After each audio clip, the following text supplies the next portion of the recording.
नमस्कार, स्वागत है आप सबका दिन भर की तमाम बड़ी और अहम खबरों के साथ। मैं हूं कवींद्र। शुरुआत हेडलाइन से। ट्रेड यूनियन की हड़ताल से जनजीवन अस्त-व्यस्त, यातायात बैंकिंग सेवाओं पर पड़ा खासा असर। कांग्रेस ने किया मजदूरों की मांगों का समर्थन। ओएनजीसी और ऑल इंडिया के गुणवत्ता तेल कुएं होंगे नीलाम। केंद्र सरकार का बड़ा फैसला। तेल शिट में राजस्व बंटवारे का फॉर्मूला भी मंजूर। श्रीनगर के बारामूला में सेना और आतंकियों के बीच मुठभेड़। हिजबुल का एक आतंकी ढेर, एक सैनिक भी शहीद। 9 घंटे चला ऑपरेशन। असम में बाढ़ से हालात बिगड़े, 4 और लोगों की मौत। पीड़ितों की संख्या 10 लाख के पार। राहत और बचाव कार्य के लिए उतरी सेना। कॉमनवेल्थ घोटाले में पहली सजा, 4 एमसीडी अधिकारियों समेत 6 आरोपियों को जेल। प्रमुख अभियुक्त को 6 साल की कैद।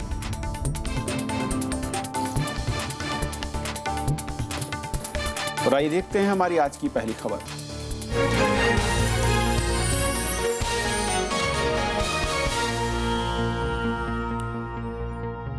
दस ट्रेड यूनियनों की देशव्यापी हड़ताल से आज आम जनजीवन अस्त-व्यस्त रहा। बैंक, बीमा कंपनियों के दफ्तरों में कामकाज पर इस हड़ताल का सीधा असर दिखाई दिया। वहीं सड़क और रेल यातायात पर भी इसका असर पड़ा। Associated chambers of commerce and industry of India ने दावा किया कि इस हड़ताल से करीब 25,000 करोड़ रुपए के नुकसान की आशंका है। देश के कई इलाकों में कुछ ऐसा ही नजर आ रहा। मजदूर संगठनों की हड़ताल की वजह से दुकानें, बाजार, बैंक और व्यापारिक प्रतिष्ठान बंद रहे। सड़क और रेल समेत दूसरी यातायात व्यवस्था भी बाधित रही। बहुत सारा प्रॉब्लम है। अभी तो हमको जाके घर में ऑफिस भी जाना होता है। हमको पता नहीं था कि इतना बंदी में इतना फंसेंगे हम लोग, नहीं तो नहीं आते। निजीकरण, ठेकेदारीकरण और खाली पदों पर नियुक्ति के साथ साथ श्रम कानूनों में प्रस्तावित बदलाव के विरोध में 10 केंद्रीय ट्रेड यूनियनों ने हड़ताल बुलाई। जैसी सरकार बनी तैसी ज्वाइंट मेमोरेंडम चला गया था। 16 महीने हो गए। अब कमेटी, हाई पावर कमेटी बनी जिसमें जेटली साहब चेयरमैन थे। हमने खुद ही 2 मीटिंग अटेंड की, 3 मीटिंग हो चुकी। अब उसके बाद भी अगर कोई फैसला नहीं होता है तो क्या करें फिर? कैसे गवर्नमेंट को कहें कि हम अपने वजूद को कैसे दिखाएं? वर्किंग क्लास के इंटरेस्ट को कैसे सुरक्षित करें? इधर कांग्रेस ने भी इन मांगों का समर्थन किया है। क्रोनी कैपिटलिस्ट के लिए, विशेष मित्रों के लिए श्रम की नीति हो या एमएटी की नीति हो, क्या उन्हीं के लिए बनेगी इस देश में? तंत्र और लोकतंत्र इससे ज्यादा गहरा, गंभीर, व्यापक और ऊंचा नहीं है। सरकार ने मजदूर संगठनों की हड़ताल को राजनीति से प्रेरित करार दिया है। मैं मानता हूं जो उनके मूल विषय था, minimum wage, social security, bonus और लेबर लॉज और ट्राइपेटेड डिस्कशन, पांचों के बारे में सरकार ने बड़ा स्पष्टता के साथ उनकी सारे बातों को, उनकी सारे सेंसिटिविटी को ध्यान में रखते हुए अपना मत बताया। सबने, मैं जब कह रहा हूं सबने उस विषय को मन से लिया है। बाकी उनकी कुछ राजनीतिक मजबूरी वो करेंगे। 12 सूत्रीय मांगों के समर्थन में बुलाई गई हड़ताल में भारतीय मजदूर संघ और national front of Indian trade unions शामिल नहीं हुई। इससे पहले मजदूर संगठनों ने मंत्रियों के समूह के साथ बैठक की थी, जो बेनतीजा रही, जिसके बाद हड़ताल पर जाने का फैसला हुआ। अनु दीवान, राज्यसभा टीवी। तो इस हड़ताल और उसके पीछे के कारणों को समझने की कोशिश करेंगे। हमारे साथ सीपीआईएम के नेता तपन सिंह हैं। तपन जी, स्वागत है आपका। सबसे पहले तो मैं कहूँगा कि जो एक मंत्री महोदय कह रहे थे कि तमाम जो उनकी 5 प्रमुख बातें थी मांगों को लेकर, उस पर सहमति बन चुकी है, तो फिर इस हड़ताल की वजह क्या? देखिए, सहमति बन चुकी है वो दावा कर रहा है, लेकिन ये सहमति जो बना है वो तो एक्शन में रिफ्लेक्ट होना चाहिए। जो बुनियादी मुद्दे पर 3 राउंड मीटिंग हुआ ग्रुप ऑफ मिनिस्टर के साथ, 2 ही राउंड बढ़ना चाहिए, कहे पहला राउंड में तो जस्ट परिचय में चला गया।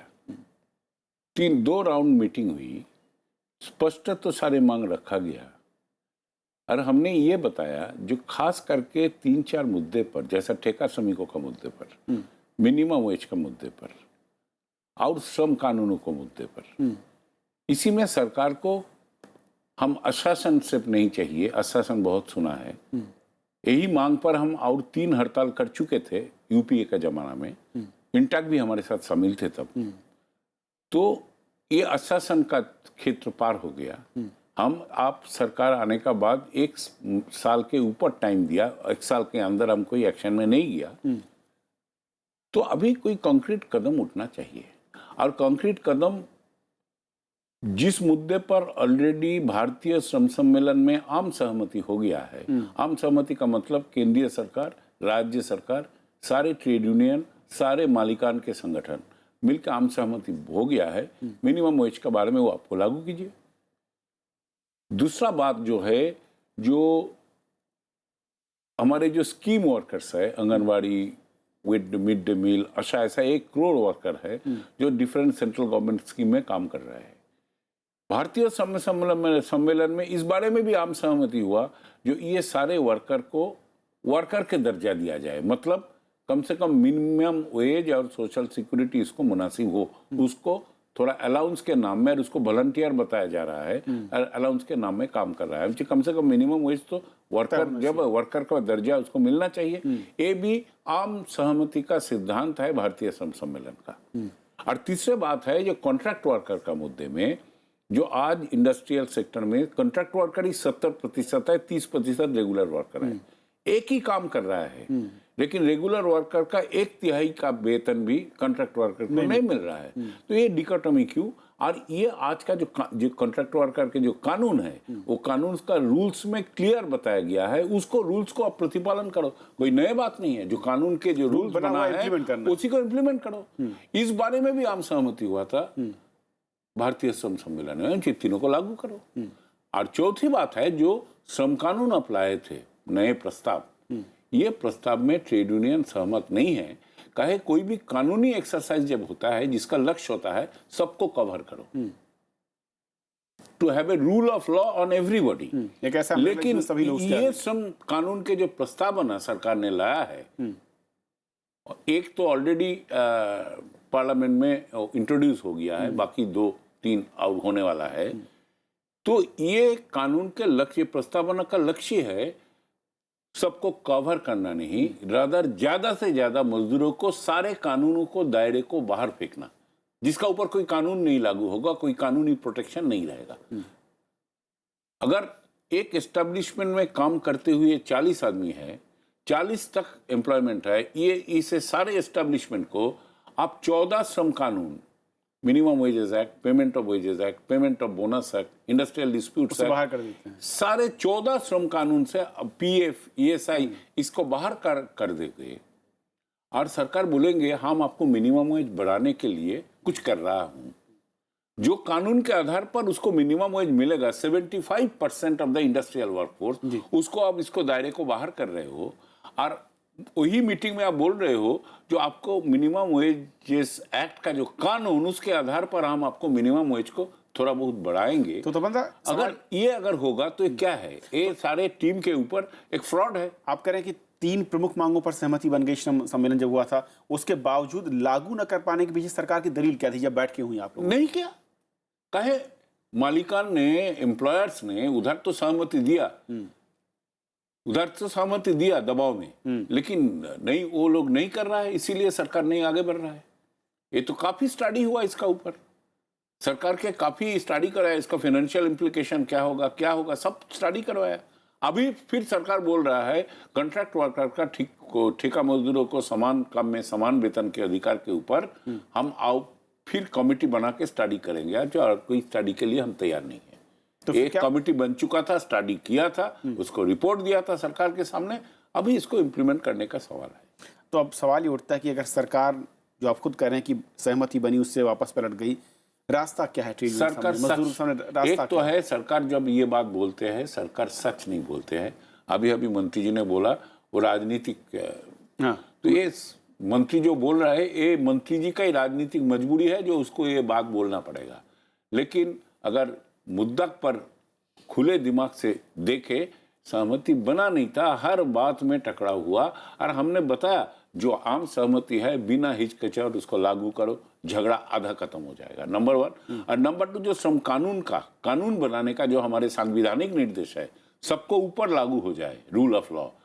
एक बड़ा 75% इंडस्ट्रियल वर्कर को आप सारे कानून को दायरे में का बाहर फेंक रहे हो, और 90% वर्कर के ऊपर ऐसा व्यवस्था ला रहे हो जो बिना परमिशन मालिक जब चाहे तब छटनी कर सकता है, रिटेंच कर सकता है। ये जो प्रस्तावना आप लाए हो और बहुत सारे हैं, लेकिन ये जो बुनियादी मुद्दा है इसी पर ट्रेड यूनियन कभी मानेंगे नहीं। और ये आप जबरदस्ती थोपोगे तो काम के जगह कॉन्फ्लिक्ट का जगह हो जाएगा, उसमें देश के भलाई नहीं है। एक आखिरी सवाल, you must address all these issues. एक आखिरी सवाल, जिस तरीके से हालात हैं, आप करें कि सरकार वादों से पलट रही है, फिर वो राजनीति कर रही है, विकल्प क्या है और क्या हड़ताल एक विकल्प दिखता है या फिर कुछ दूसरे विकल्पों पर यूनियन आप विचार करेंगे? क्योंकि हड़ताल के जरिए शायद एक इंप्रेशन जाता है कि इससे नुकसान हो रहा है, आम आदमी सफर करता दिखता है। देखिए, जिसका इंप्रेशन जाते हैं, जो लोग बोला, अभी एसोचैम बोला इतना नुकसान हुआ, ये लोग बैंक का कर्जा वापस ना करते हुए 1 लाख करोड़ रुपया चूना लगा दिया। ये लोग कम से कम 6 lakh crore direct tax payment ना करते हुए, सरकारी रिपोर्ट है, रोजाना पब्लिक सरकारी खजाना में चूना लगाते हैं और अभी अभी बड़े बड़े बात करता है इतना रुपया नुकसान हो गया। ये तो रोजाना नुकसान कराते हैं देश को, और सरकार भी उसी का हाथ पकड़ के चल रहा है। क्या वही उसको, सरकार को वही मदद करते हैं। आप लोग क्या करेंगे? हाँ, तो हम लोग तो ट्रेड यूनियन कोई चला नहीं है यार, ये हम हड़ताल कोई मजा नहीं है। ये हड़ताल के चलते 25,000 करोड़ नुकसान बोलते हैं। वर्कर के एक दिन का तनख्वाह, जिसका 7,000, 8,000, 9,000 रुपया तनख्वाह मिलता है, उसका एक दिन का तनख्वाह जाएगा तो उसका फैमिली चलाना भी मुश्किल है। लेकिन मजबूरी में उसको ये रास्ता पकड़ना पड़ा, नहीं तो उसको बात सुनवाई नहीं हो रहा है।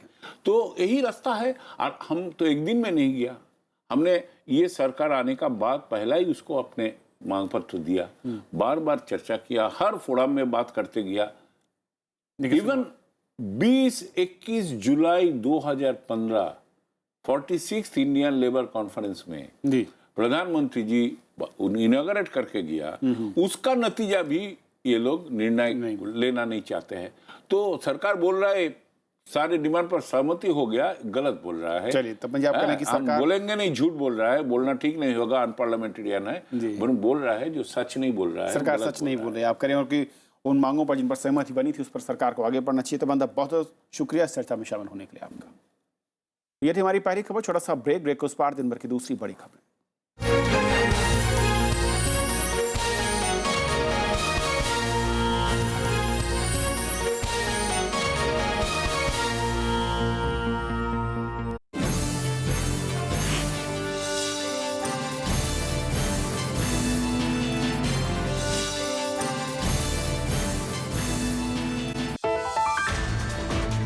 मुसलमानों के पिछड़ेपन पर उपराष्ट्रपति की बेबाक राय। सबका साथ, सबका विकास हो सरकार का मकसद। वंचित, बहिष्कार, भेदभाव और सुरक्षा में हुई चूक को सुधारे सरकार। समुदाय की ओर से भी कमियों को पहचानने की हो निष्पक्ष कोशिश। देखिए देश देशांतर, मुस्लिम समाज, अंदरूनी सुधार और राज्य की भूमिका, रात 8:30 बजे।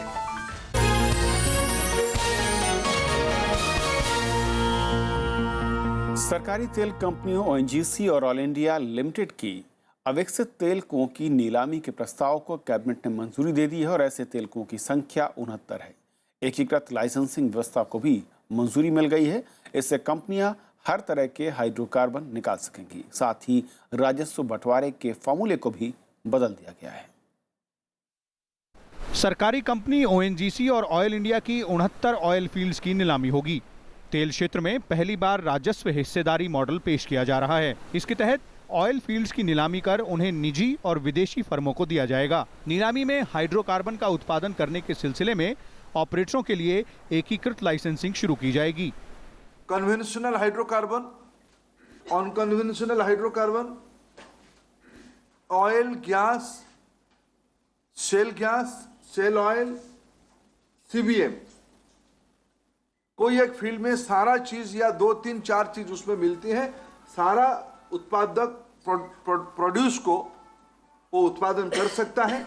सरकार ने भारतीय तेल कुओं से निकलने वाले कच्चे तेल और गैस की कीमत तय करने के फॉर्मूले को पूरी तरह से बदल दिया है। 69 तेल और गैस फील्ड की बिक्री खुली निविदा के जरिए होने से सरकार को 70,000 करोड़ रुपए राजस्व मिलने की उम्मीद है। राजस्व का बंटवारा केंद्र नए फॉर्मूले के तहत करेगा। हमारी जो देश में फॉर्मूला है गैस प्राइसिंग मैकेनिज्म की, उससे जो प्राइस निकल के आएगी, that will be the benchmark of the revenue sharing, minimum benchmark. अगर उससे ज्यादा रेवेन्यू उन्होंने ज्यादा उन्होंने बेच पाया, उस बढ़ती हुई दाम पे उसको शेयर करना पड़ेगा।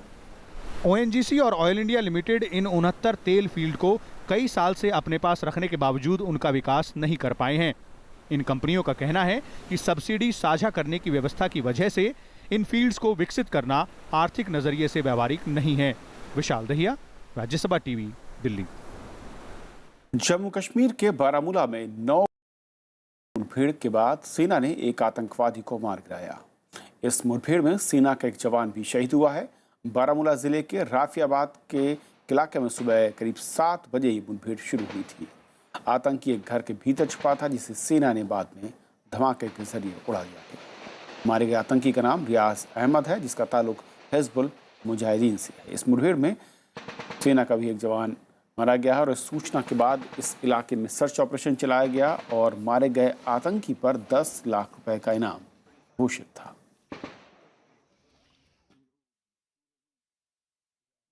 राष्ट्रीय स्वयंसेवक संघ और उसके सहयोगी संगठनों की आज दिल्ली में 3 दिनों तक चलने वाली समन्वय बैठक शुरू हुई। इसमें पहले दिन सरकार के मंत्रियों ने और बीजेपी के नेताओं ने इसमें हिस्सा लिया। इस बैठक में अमित शाह, अरुण जेटली, मनोहर पर्रिकर, राजनाथ सिंह, सुषमा स्वराज शामिल हुई। आरएसएस प्रवक्ता के मुताबिक इसमें सरकार के साथ देश के तमाम अलग अलग मुद्दों पर चर्चा हो रही है और अलग अलग मुद्दों पर पार्टी और संगठन के बीच विचारों का आदान प्रदान हुआ। Related to national security, Suraksha, there are issues related to economic development of the country, there are issues related to agriculture, industry, there are issues related to social issues, but it is about how we should move ahead into the future. It's not about any review of the government or any policies or programs. Delhi में एक बार फिर सरकार और उपराज्यपाल के बीच CNG घोटाले को लेकर खींचतान शुरू हो गई है। उप मुख्यमंत्री मनीष सिसोदिया ने विजिलेंस विभाग को चिट्ठी लिखकर उपराज्यपाल नजीब जंग और एंटी करप्शन ब्यूरो पर निशाना साधा। मनीष ने चिट्ठी के जरिए आश्चर्य जताया कि सीएनजी घोटाले की जांच पूरी किए बिना उपराज्यपाल ने चार्जशीट दाखिल करने की अनुमति कैसे दे दी। मनीष ने अपनी चिट्ठी में बताया कि एसीबी के एडिशनल कमिश्नर एसएस यादव को सीएनजी स्कैम घोटाले की रिपोर्ट 7 सितंबर तक देने के लिए कहा गया है। राष्ट्रमंडल खेलों में हुए स्ट्रीट लाइट घोटाले में आज अदालत ने 6 लोगों को सजा सुनाई, जिनमें 5 लोगों को 4-4 साल की सजा मिली है। इनमें दिल्ली नगर निगम के अधिकारी भी शामिल हैं। मामले में मुख्य अभियुक्त टीपी सिंह को 6 साल कैद की सजा मिली है। कॉमनवेल्थ घोटाले में यह पहला मामला है जिसमें अदालत ने सजा सुनाई है। 2010 में हुए इस घोटाले में कई लोगों के नाम सामने आए थे और इस वजह से सरकारी खजाने को करीब 1.4 करोड़ रुपए का नुकसान हुआ था। उत्तर प्रदेश की राजधानी लखनऊ के जोगौर के प्राथमिक स्कूल में मिड डे मील खाने से करीब 64 बच्चे बीमार हो गए, जिनमें 3 की हालत गंभीर है। 1 महीने के भीतर इस तरह की दूसरी घटना है। उल्टी और दस्त की शिकायत के बाद इन बच्चों को राम मनोहर लोहिया हॉस्पिटल में एडमिट कराया गया और इस घटना के बाद उनके परिजन और गांव वाले सड़क पर उतर गए। राज्य में इससे पहले भी इस तरह के कई मामले सामने आ चुके हैं।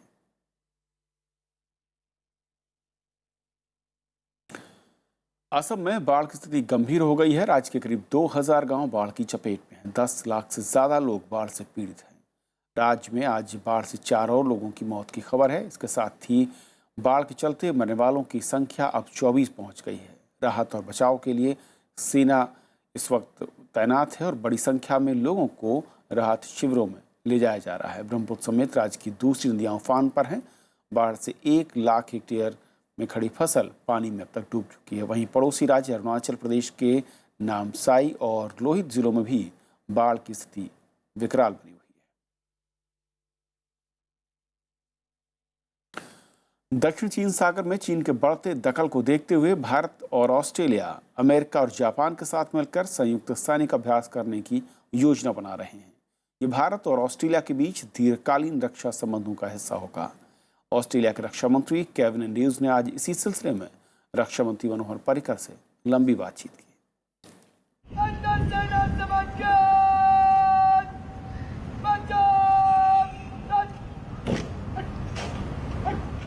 ऑस्ट्रेलिया के रक्षा मंत्री केविन एंड्रयूज को बुधवार को रक्षा मंत्रालय परिसर में गार्ड ऑफ ऑनर दिया गया, तो ये साफ लग रहा था कि दोनों देश एक दूसरे पर भरोसा करके आगे बढ़ने के लिए मन बना रहे हैं। दोनों देश हिंद और प्रशांत महासागर क्षेत्र के मद्देनजर रक्षा संबंधों को नए दौर में ले जाने पर सहमत दिखे।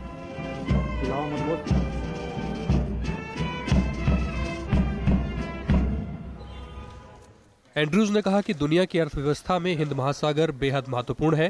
भारत इस इलाके की सुरक्षा, स्थायित्व और विकास में महत्वपूर्ण भूमिका अदा कर सकता है। इससे पहले ऑस्ट्रेलियाई रक्षा मंत्री ने मंगलवार को विदेश मंत्री सुषमा स्वराज से मुलाकात की थी। दरअसल भारत और ऑस्ट्रेलिया दक्षिण चीन सागर में चीन के अधिकार जमाने की कार्रवाई से चिंतित है। समुद्र का ये वो इलाका है जिससे दुनिया भर के जहाज गुजरते हैं। भारत और ऑस्ट्रेलिया के बीच व्यापार को बढ़ाने के लिए समग्र आर्थिक सहयोग संधि भी प्रस्तावित है, लेकिन ये तभी सफल हो सकती है जब दक्षिण चीन सागर सहित प्रशांत और हिंद महासागर दबदबे और हस्तक्षेप की राजनीति से दूर रहें। अखिलेश सुमन, राज्यसभा टीवी। वित्त मंत्रालय ने आयकर रिटर्न भरने की आखिरी तारीख एक हफ्ते बढ़ा दी है। अब 7 सितंबर तक रिटर्न भरा जा सकता है। इससे पहले आखिरी तारीख 31 अगस्त थी। वित्त मंत्रालय ने गुजरात के निवासियों के लिए आयकर रिटर्न की मियाद पहले ही बढ़ाकर 7 सितंबर कर दी गई थी और अगस्त के आखिरी दिनों में पटेल आक्रमण के चलते गुजरात में जनजीवन पर असर पड़ा था और इंटरनेट सेवाओं पर भी इसका असर था, जिसके चलते वहां पर पहले ही तारीख बढ़ाई गई थी। दलहन आयात के नुकसान की भरपाई के लिए केंद्र सरकार सरकारी कंपनियों को 113 करोड़ 40 लाख रुपए देगी। केंद्रीय कैबिनेट ने खाद्य और उपभोक्ता मंत्रालय के प्रस्ताव को आज मंजूरी दे दी। इन सरकारी कंपनियों एमएमटीसी, पीईसी, एसटीटीसी और प्रमुख सहकारिता संस्था नेफेड में शामिल हैं। इन कंपनियों को 2006 से 2011 के बीच दाल आयात पर नुकसान उठाना पड़ा था। सरकार के प्रस्ताव से इन कंपनियों की आर्थिक दशा बेहतर करने में मदद मिलेगी। केंद्र सरकार ने 2006 से 11 के दौरान मांग और आपूर्ति के अंतर को पाटने के लिए केंद्र से इन 4 एजेंसियों से दलहन आयात कर खुले बाजार में बिक्री करने को कहा था।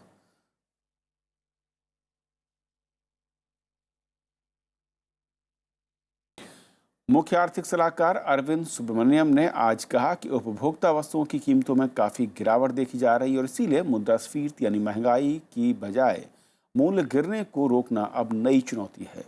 सोमवार को मौजूदा वित्त वर्ष की पहली तिमाही के आंकड़ों का विश्लेषण करते हुए उन्होंने कहा कि जीडीपी के आंकड़े अर्थव्यवस्था में सुधार के संकेत दे रहे हैं।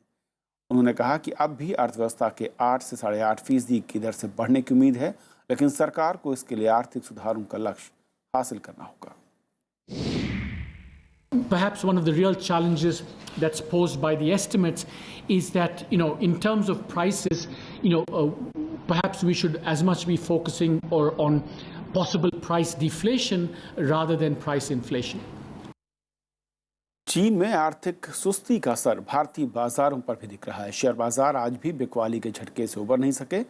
मजबूत शुरुआत के बाद लगातार दूसरे दिन बाजार में गिरावट रही और आखिर में सेंसेक्स और निफ्टी में करीब 1% की गिरावट आई। बीएसई का सेंसेक्स 243 अंक की गिरावट के साथ 25,453 पर बंद हुआ। एनएसई का निफ्टी 69 अंक गिरकर 7,717 पर बंद हुआ। मंगलवार को सेंसेक्स और निफ्टी में 2% से ज़्यादा गिरावट हुई थी और ये 1 साल के निचले स्तर पर बंद हुए थे। लॉ कमीशन के सदस्य प्रोफेसर मूलचंद शर्मा ने आज अपनी किताब ग्लोबलाइजेशन, डेमोक्राइजेशन एंड डिस्ट्रीब्यूटिव जस्टिस को उपराष्ट्रपति मोहम्मद हामिद अंसारी को भेंट की। उपराष्ट्रपति ने लेखक को मुबारकबाद दी। किताब में सरकार की ओर से चलाई जा रही मेक इन इंडिया और डिजिटल इंडिया जैसी योजनाओं का जिक्र किया गया है और इन्हें देश के विकास में खासा मददगार बताया गया है। तो खबरों के आज के सफर में इतना ही, लेकिन जाते आते छोड़ जाते हैं देश और दुनिया की कुछ और बड़ी खबरों के साथ। नमस्कार। सीबीआई ने पत्रकार अक्षय सिंह के परिवार से उसकी मेडिकल रिपोर्ट ले ली है। आज तक के पत्रकार अक्षय सिंह की व्यापम घोटाले को कवर करने के दौरान मौत हो गई थी। कोयला घोटाले में आरोपी झारखंड के पूर्व मुख्यमंत्री मधु कोड़ा ने आज एक बार फिर पूर्व प्रधानमंत्री मनमोहन सिंह को मामले की पूरी जानकारी होने की बात कही। मधु कोड़ा ने विशेष अदालत में कहा कि अगर किसी तरह की साजिश थी तो प्रधानमंत्री की जानकारी के बिना ये मुमकिन नहीं था। दिल्ली की एक अदालत ने पेट्रोलियम मंत्रालय से महत्वपूर्ण दस्तावेज लीक होने संबंधी मामले की सुनवाई के लिए 18 नवंबर की तारीख तय की है। अदालत ने बचाव पक्ष को मुहैया कराए गए दस्तावेजों में खामियों को दूर करने का आदेश दिया है। बिहार सरकार ने स्वाधीनता सेनानियों के पौत्र पौत्रियों को सरकारी नौकरियों में 2% आरक्षण देने का फैसला दिया है। आरक्षण उन स्वाधीनता सेनानियों के पौत्र पौत्रियों को मिलेगा जिनके नाम केंद्र सरकार द्वारा तैयार की गई सूची में शामिल हैं। भारत ने विकासशील देशों की चिंताओं की अनदेखी करने के लिए संयुक्त राष्ट्र विकास कार्यक्रम यानी UNDP की आलोचना की है। भारत ने कहा कि UNDP विकासशील देशों के नजरिए की जानबूझकर उपेक्षा कर रहा है और ये अच्छा संकेत नहीं है। केंद्रीय सूचना और प्रौद्योगिकी मंत्री रविशंकर प्रसाद ने आज दिल्ली में महिला सशक्तिकरण पर डाक टिकट जारी किया। उन्होंने कहा कि सरकार की तमाम योजनाओं के केंद्र में महिला सशक्तिकरण है। आंध्र प्रदेश के मुख्यमंत्री चंद्रबाबू नायडू ने राज्य में आपदा प्रबंधन सिस्टम को मजबूत करने के लिए राज्य आपदा प्रतिक्रिया फोर्स बनाने को मंजूरी दे दी है। फोर्स में शुरुआत में 100 जवान होंगे जिन्हें आपदा से निपटने की ट्रेनिंग दी जाएगी। दुनिया के सबसे बड़े सर्च इंजनों में शुमार गूगल ने अपना लोगो बदल दिया है। अपने स्थापना दिवस 4 सितंबर से महज 2 दिन पहले गूगल ने नए लोगो को अपने होम पेज पर एक डूडल के तौर पर लगाया है। दक्षिण अफ्रीका का डरबन शहर 2022 में होने वाले कॉमनवेल्थ गेम्स की मेजबानी करेगा। न्यूजीलैंड में हुई कॉमनवेल्थ गेम्स फेडरेशन की एक सभा में डरबन को मेजबानी के लिए चुना गया। तुर्की के नजदीक भूमध्य सागर में 2 नौकाएं पलटने से 11 प्रवासियों की मौत हो गई। दोनों नौकाएं तुर्की से ग्रीस की ओर जा रही थी। मरने वालों में ज्यादातर सीरिया के नागरिक हैं।